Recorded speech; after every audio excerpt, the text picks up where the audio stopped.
Justin, Brian, you guys are the Smash experts. You guys were playing it all weekend. Like, what do you, what do you think? This, I like it better than Mario Galaxy. I didn't think I would like anything on the Wii better than Mario Galaxy. Wow, really? Yeah. This is like 20 years of my gaming life on a DVD. Literally. Yeah. I don't really appreciate it as like a fighting game, but what I appreciate about it is the fan service. Like, I'm not a fan of the main course. I like all the side dishes, but there's so many of those in this one. It's like ridiculous.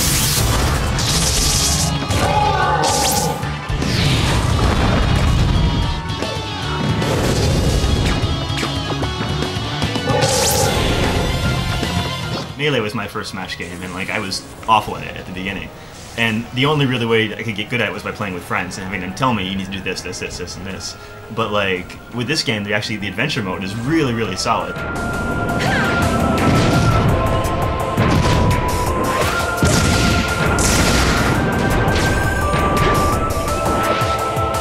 Some of the stages really have a lot of love put into them, but some of them are just like random crap. I feel like I'm fighting, like, you know, like the Heartless from Kingdom Hearts. Like, some of the enemies, yeah, like, that's probably true. Why not fill all the enemies with the different, you know, Nintendo enemy? You have this rich universe. Some of them are like the Goombas, but some of them are like these random, like, some of them are just totally generic, right? Like, they're not from any game, or yeah, but I mean, but they're, you know, but they have their unique attack and stuff like that. Like, it's a well-designed adventure game.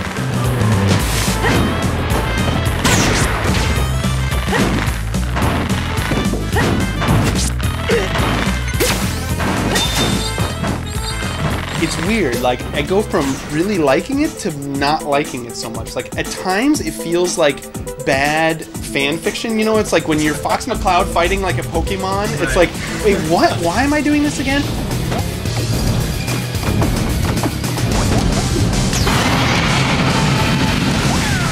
Around 50%, it turns into, it takes all the stages that you played up until then and then turns it all into a Metroidvania.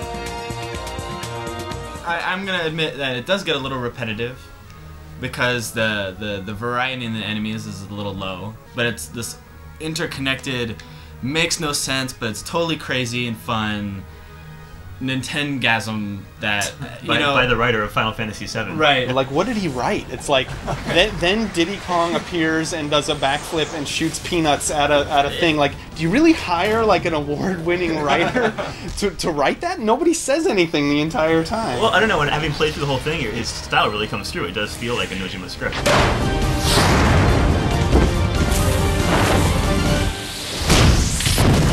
I think you can unlock all the characters and stages in about 10 hours. Yeah. And if you skip all the cutscenes and play it on the easiest setting, you can finish the adventure mode in 5-6 hours.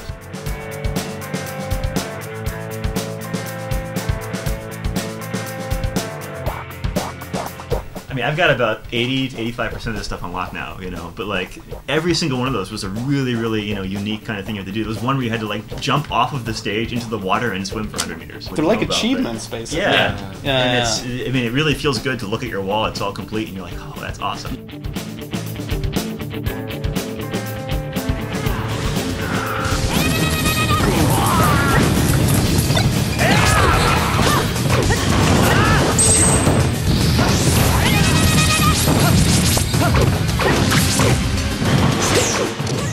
The meat and potatoes of the game is the multiplayer, the fighting game. To me, it seems like it's the same thing, just kind of more of it. Like, I mean, you guys know better. Does it feel very different? The controls are a lot looser, I think, than Melee. Like, you'll definitely find yourself floating around a little bit more. The jumps are a little bit. Well, yeah, I think and a lot of the Smash community has been saying the game is slower. Like, back to maybe Nintendo 64 speed.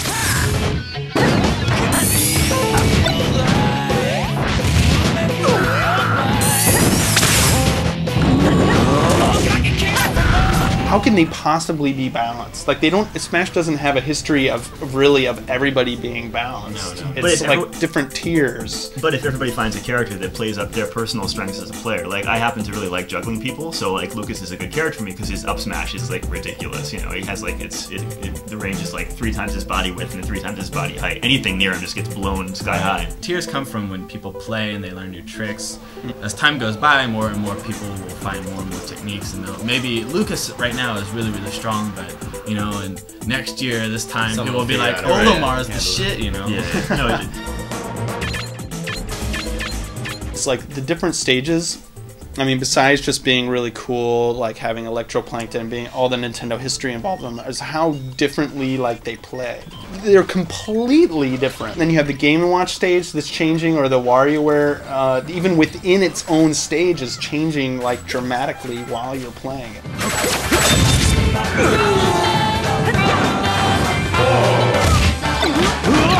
So has every stage you've seen been that dynamic where there's like all sorts of stuff going on? yeah, I mean, some of them are kind of simple. Like the Zelda one is, I mean, once you've played it twice, there's no real surprises anymore. The one that really impressed me was the Wind Waker level, because they somehow managed to capture everything about that was sort of enchanting about that experience into one little stage.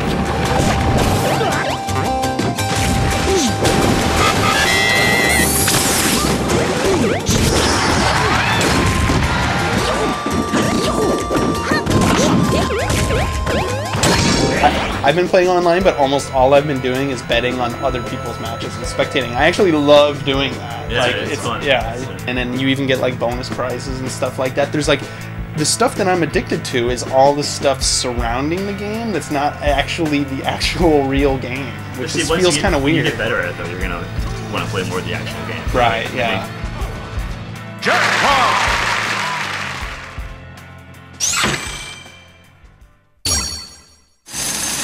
I have had lag online when we played together. Just with you, if you want. Yeah, and it was because like the way that they handles lag is it's not input lag, it's game lag. So if it lags, things just all slow down. And when we were playing last night, it was like I couldn't Frozen, even yeah. exit the game because it was almost frozen. But that was just the only time that ever happened was between me and him. Yeah. Anytime I do random play or against any other friends that I have, it is absolutely perfect.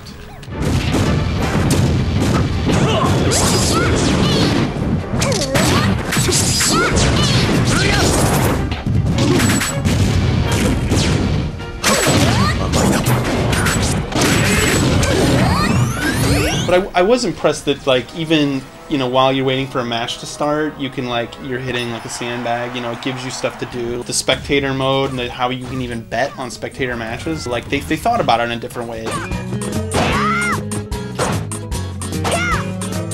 For a Wii game to have spectator mode is to me blew me away, because like they never do anything like that. It seems like Sakurai or whoever on that team like actually plays games a lot and knows what people want and knows what they're doing, and therefore this game is like miles ahead of any other Wii game. It's got movie making, it's got screen capping, you can build stages. So here's the question: like they packed in so much stuff. It's like all Nintendo history. They've thrown in like every character I can possibly think of. And like an interview with Sakurai, he said he treats each Smash Brothers like it's gonna be the last one. At some point, you think they're just going to be able to make a game like when Nintendo gets around to having like a hard drive or something.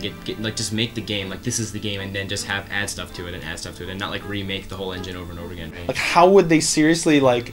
You think this will be the last one? How would they seriously top this again?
Hey, what's up, bitch? Bitch? Bitch! Dude, why don't you wait for Shane to get back? He's just grabbing some coffee. I don't know if he should be touching that. Dude, you okay? What? 7.5? What is wrong with you, buddy?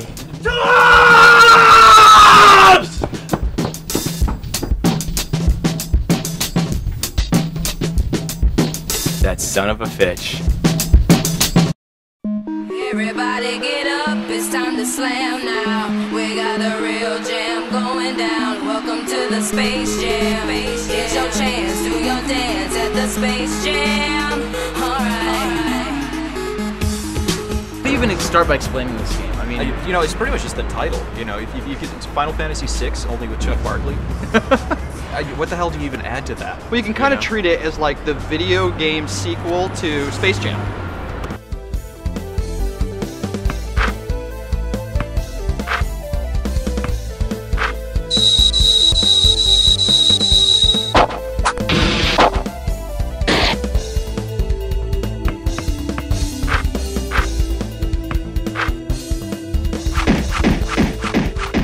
it starts off with, you know, Charles Barkley's voice narrating it, you know.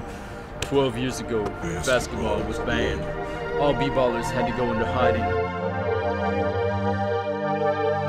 My name's Charles Barkley. I'm one of the last b-ball stars alive.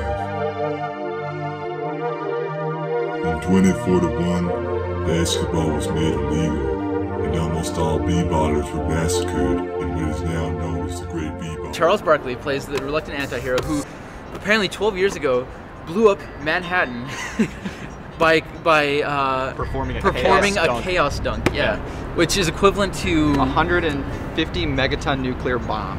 In the story, his chaos dunk. Can it get any more awesome?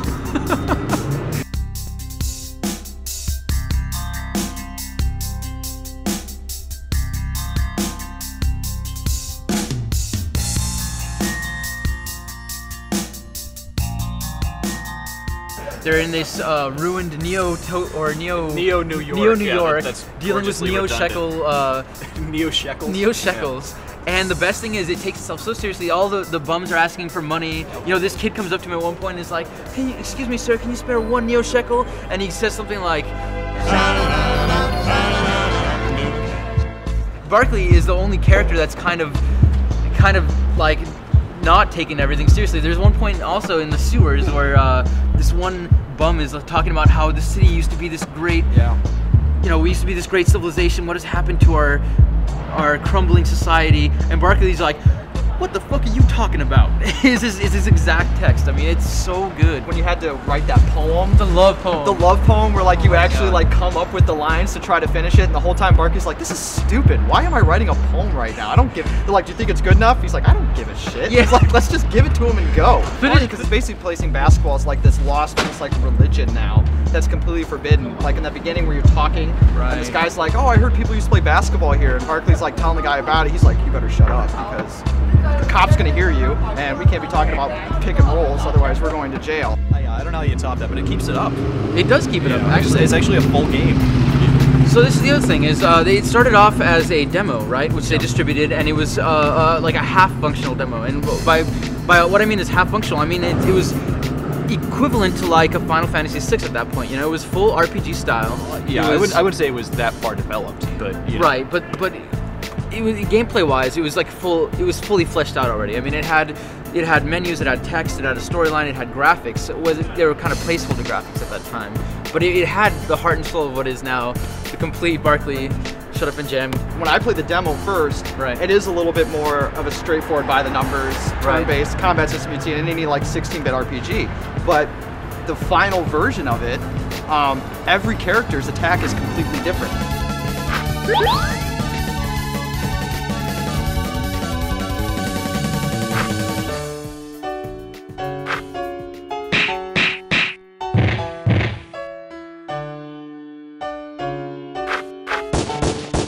So every mini game, every quick time event, every little like Barkley's moves that were like even in the fight system are all taken of like some cheesy NBA game from back in the day. I mean, his free throws, you actually have to time him like you did a free throw in like NBA Jam, where you actually have to hold the button until he reaches the arc and then let it go for max damage, you know? Or the chest pass is a meter that goes back and forth with a circle in between, and if you time the circle just right, it does max damage on the guy. You know, it's so good.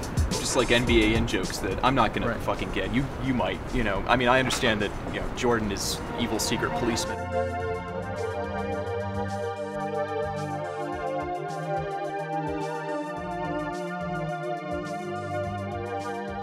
Stay so consistent with the wackiness. They stay so consistent with like this outlandish story that you're ready to swallow it whole because it's been so consistent up to this point. You know, you're just like, well, why not? Let's do it. So you guys are missing the best part: the save points. What? The save points for the game. Much like the rest of the game is this big parody on Japanese RPGs. Yeah. The save points go off on this diatribe about how American game making is such filth, and they need not but to look to the west or to the east to find the true genius of game making.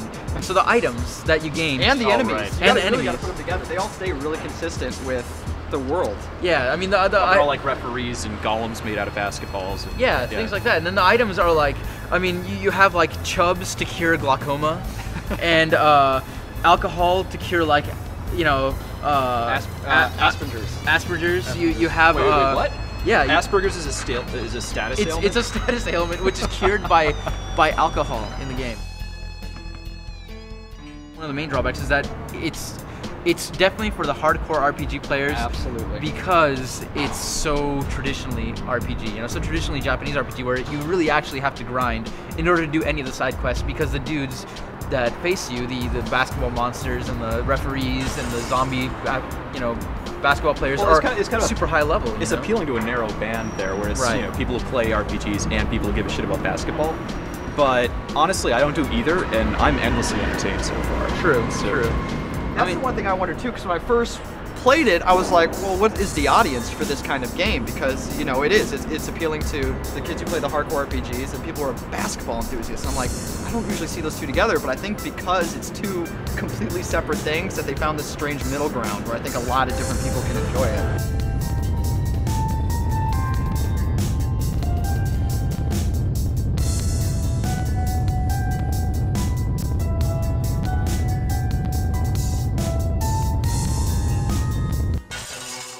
It's not just this absurd premise and goofy dialogue. It's actually playable and better than a lot of games.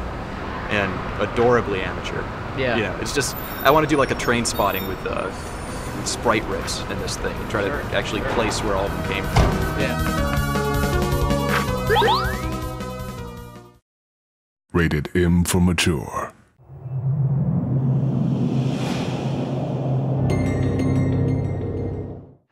I came to this planet for one reason: vengeance.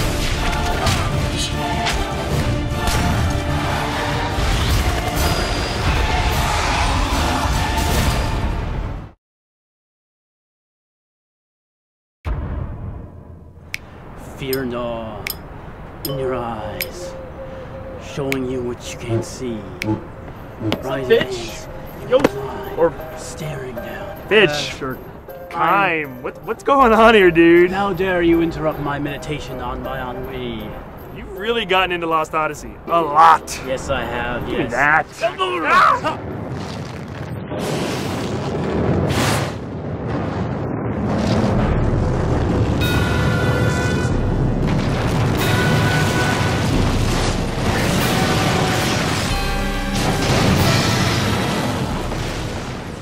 We like Lost Odyssey. We like it. It's not Blue Dragon. Don't worry. But this Sakaguchi has redeemed himself. Thank you. Because, you know, everyone was kind of down on Blue Dragon. You and you both, right? Yes. Haters. And you. No, I was not on the review, and I didn't hate it. I thought it was a whimsical, you know, Dragon Quest wannabe. Too whimsical. A little too whimsical. But Lost Odyssey is the Final Fantasy wannabe, and I think it's more successful.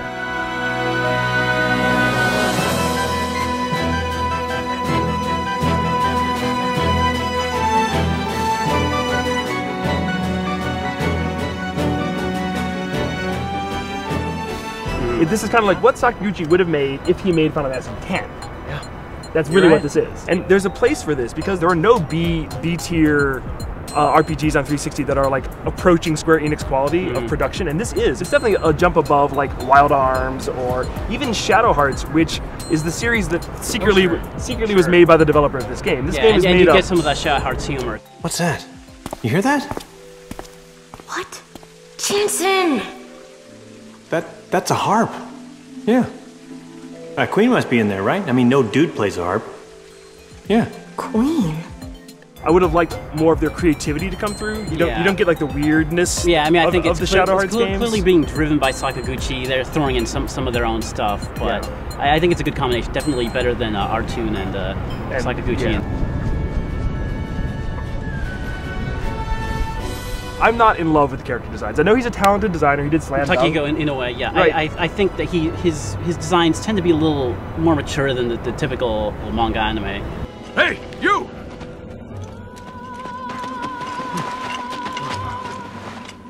What about the others? You alone?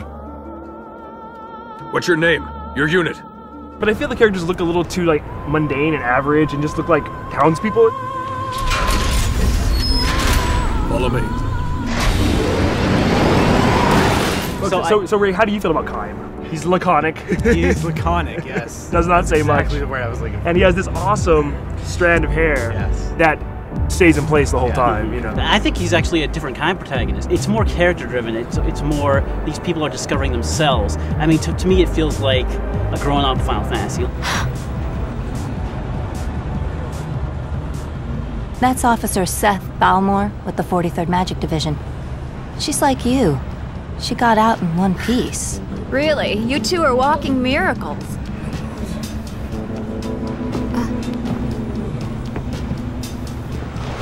Hey, I felt that way the first disc of the game. It's a very serious tone, and Kaim and the other characters Seth, they're these immortals, and yeah, it's all very serious and dark. You see, the first thing that made me realize that this was not going to be my father's Final Fantasy was when you're first starting on your adventure, and your friend Jansen, he comes out and he's got these three women with him who can only be described as ladies of the evening, whichever parlance you prefer. It is a mature title. Oh, definitely.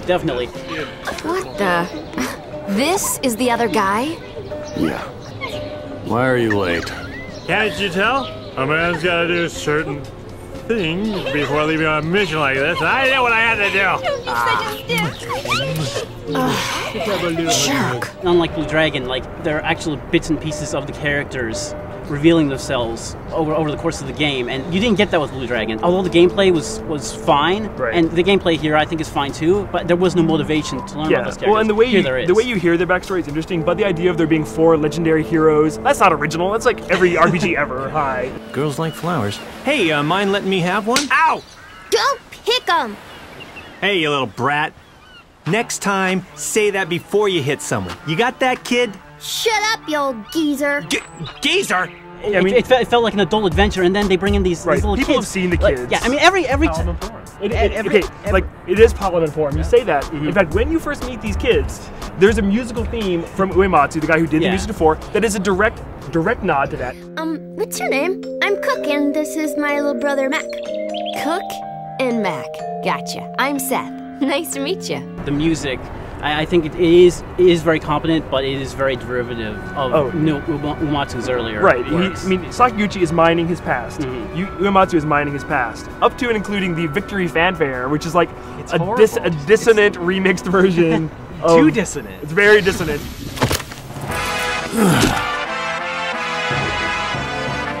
It does remind you of Final Fantasy, right? No, it doesn't. It reminds me of Glass.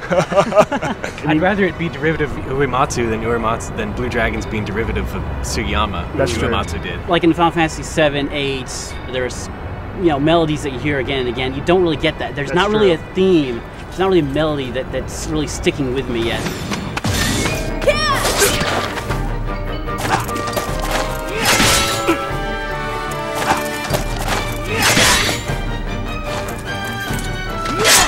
The combat system is actually another thing that's keeping me playing. It's a simple system, but it's very refined. It does include like time button presses, which were innovative in Beyond the Beyond in 1995. Because the game levels to you, there's no real benefit in grinding. So because of that, the boss battles are really difficult, and you almost have to approach them like a puzzle. There's like a right and a wrong way to fight them, and you will die.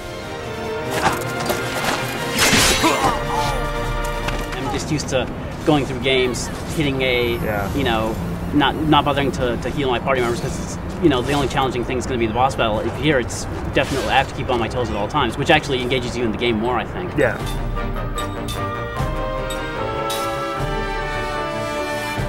Okay.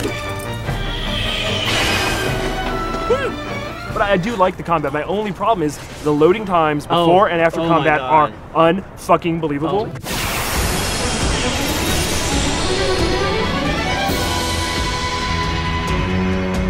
Let's take him now. I totally forgot about the horrible, horrible mini games in this game. At the funeral, you have to play this horrible mini game where you're like, where you're like lighting torches. First, you have to go on a fetch quest. Yeah, first you have to go on a fetch quest. Two fetch quests. Yeah.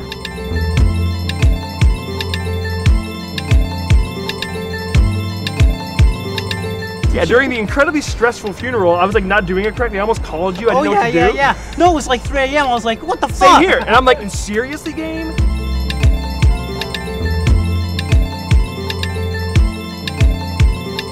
But I think the really big divisive part of this game is going to be, what do they call it? The Dream of 1,000 Years? Yeah, 1,000 Year Dream. 1,000 Year Dream. As you're playing through the game, Kaim, you'll be like looking at a bird over there and you'll be like, oh, I remember something.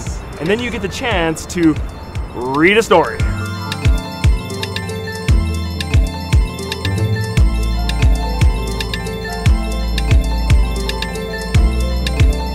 Whoop-de-fucking-do, I can read a story, great. Now, I considered majoring in creative writing, so this is sort of up my alley. Not only do I like reading, but I also enjoy the works of this translator, Jay Rubin. He's Murakami Haruki's translator. He's a very talented translator. You know, some of them are really, really interesting, and they're all well translated. Definitely. However, it's a misuse of the medium. You know, if I sell you a game and I pack a novel in with it, does that make the game better? No. You can't come up with any other way of presenting these stories to me. No way to make it interactive, no way to show them to me visually. You have me read, It requires you to be more introspective about Kaim's past experiences. I think it brings it closer to Kaim, frankly. I agree, and I do think it really fleshes out the characters, but I feel like it's just like this separate world, and like that never enters into the game. Back when I was playing Xenosaga, I felt silly as I set the controller down to watch a 45-minute cutscene, and I feel even sillier reading short stories on my screen on my expensive next-generation console.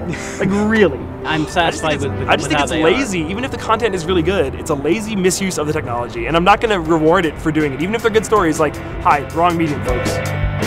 I think it's like the first very competent Japanese RPG this generation. I agree, and I think more of these will hold us over until Final Fantasy 13. Yeah, this is the closest thing to Final Fantasy 13 we're getting, you know, right now, and I'm sticking with it. I want to see it through to the end. I don't want any, I don't want any spoilers. No.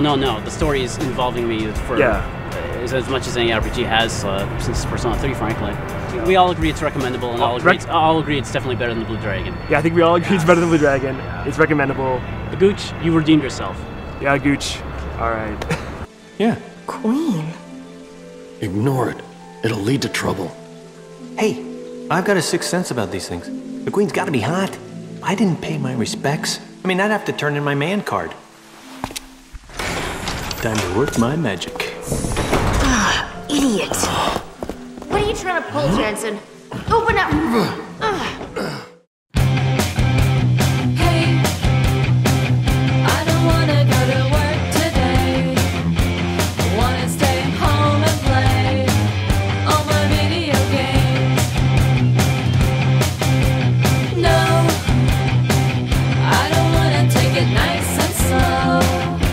I wanna get ready to go on the one-up show. On the one-up show, you know you'll be a star. On the one-up show, you already are.